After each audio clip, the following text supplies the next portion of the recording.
कठोर सर्दी के बीच एक रानी ने एक ऐसे बच्चे की इच्छा की जिसकी त्वचा बर्फ की तरह सफेद हो, होंठ खून के रंग की जामुन की तरह लाल हों और बाल आबनूस की तरह काले हों। उसकी इच्छा एक बेटी के जन्म के साथ पूरी हुई जिसका नाम स्नो वाइट था।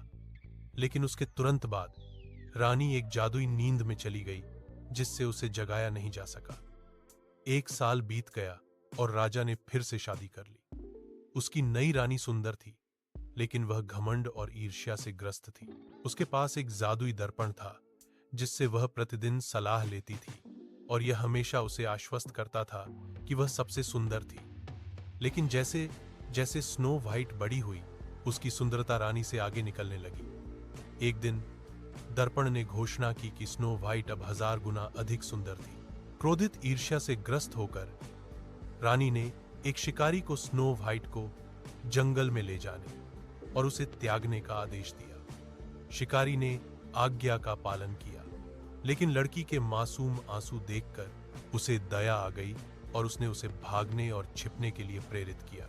डरी हुई और अकेली स्नो वाइट जंगल से गुजरी जब तक कि वह एक छोटे से कुटीर पर नहीं आ गई। अंदर सब कुछ छोटा और साफ सुथरा था, जिसमें 7 छोटे बिस्तर एक दीवार के खिलाफ लगे थे। थकी हुई और भूखी, उसने प्रत्येक सेटिंग से थोड़ा खाया और पिया। अंततः 7वें बिस्तर में गहरी नींद में गिर गई।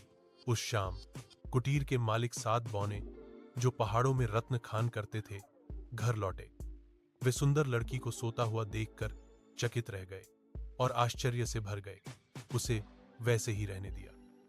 अगली सुबह स्नो वाइट ने उन्हें अपनी कहानी सुनाई। बौनों ने अपनी दयालुता में उसे एक घर की पेशकश की, अगर वह चाहती तो।